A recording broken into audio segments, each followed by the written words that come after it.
Matt, how do you look at this opportunity? I know I've talked to you many times about coaching before, whether it was in the AHL or whatever, and you weren't sure if you were ready or not. What made you realize, hey, I'm ready to take this opportunity on? Well, for sure, Paul, and I know you and I have discussed it, previously at different points. And I think the easy way to answer this, I think I always knew that coaching eventually would be in my blood. And I guess it's the law of timing. You never know when certain things are going to happen.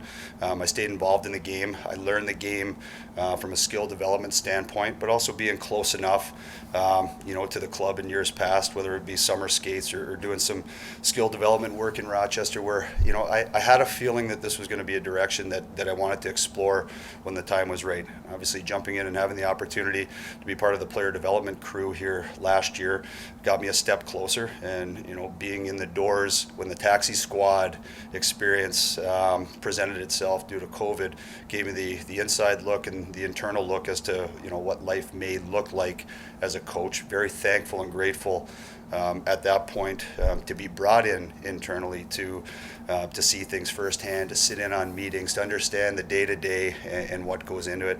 And I think at that point, things solidified themselves where I knew really quickly that it was a lane that I wanted to explore. Obviously, when Donnie took over last year, jumping onto the bench and really getting a firsthand experience at that point was enough for me, that I knew that this was where I needed to be. This was where my purpose was, and this is where maybe I can make a mark in this game. And thankful for the opportunity to be standing here today and being involved in this. Yeah, how did the discussions go at the midpoint last season of making the transition from player development to the bench? And then how about this summer? I mean, just how you do the full-time thing. Well, I think part of last season, it was, things happened quickly. I had been here, I had been involved, I had been on the ice throughout training camp, for all practices, including the taxi squad and injury rehabilitation. So I was very well versed on the day-to-day. I had built rapport with the players. I had built rapport with new staff members, had previous rapport with staff members that were here when I played. So there was a comfort level and a familiarity level that I think gave me maybe a bit of a platform and confidence from Kevin and Donnie to bring me into the mix when that opportunity came. It was a lot of learning on the fly. I remember preparing for the first game here against Boston. The day was a bit of a whirlwind, trying to figure out just process and expectations and all the above. But the one thing that really jumped out is when the puck dropped and you got behind the bench, all the anxiety and everything else of leading up to that point went away, and you felt the game and you seen the game, and you kind of lived the game the same way that you did as a player.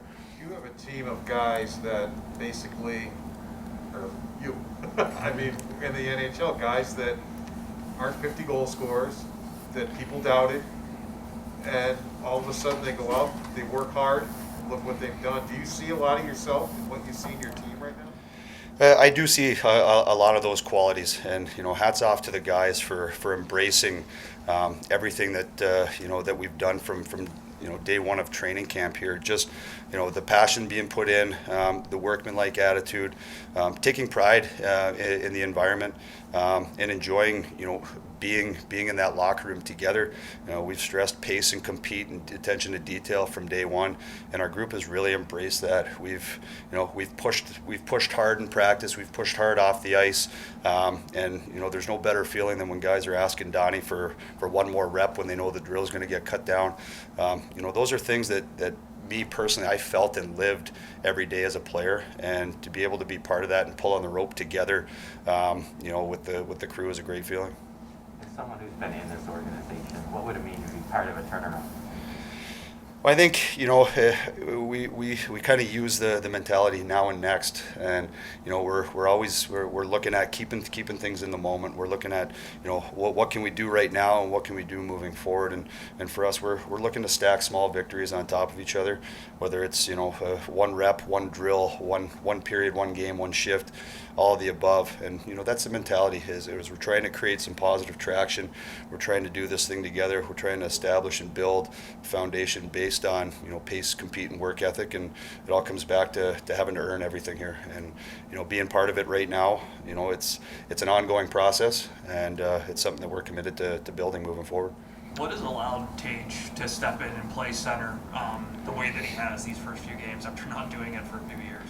Well, I think one of the big things with Tage Thompson is he has a level of confidence in his ability that I think has really started to shine, in the center ice position.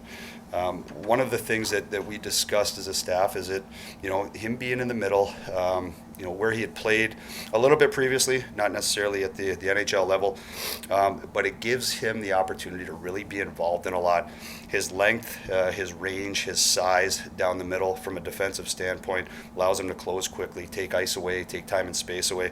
But him having the puck on his stick quite a bit, he's done a great job driving plays. He's involved, he's aggressive, he's hanging on to pucks, and he's really embraced that role. And that's a team first mentality, having to do certain things that maybe you didn't do before that you weren't comfortable with, but really embracing it and taking hold and trying to be the best that you can be in whatever role is needed.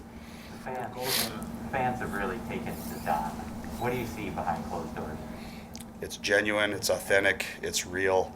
He lives it every day. He treats people right, and he has the passion that we as an organization want to gravitate towards, want everybody to reach out and feel. And he is a student of the game. He's got an incredible hockey mind. It's an incredible opportunity for myself and the coaches to be part of, to learn from him, to see certain things. He's a bit of an out-of-the-box thinker, but he knows the game so well that we have a real collaborative approach. And Donnie's unique in that sense. He has a real sense of self, real sense of objective as to how we're trying to build and what we want to achieve as a group. Where do you see the out-of-the-box, aspect of his thinking process? Just certain things, whether it's, to make an in-game adjustment, or whether he pulls something out of film, that's individualized from a certain player. I mean, part of our role, with coaching is developing here and building our players to be better on the spot. And Donnie's background provides him, a real spectrum of skills to identify certain things, to take, to adjust, to have discussions with players, to see it on film, to rep it in practice, and all in from the purpose of helping that player be better.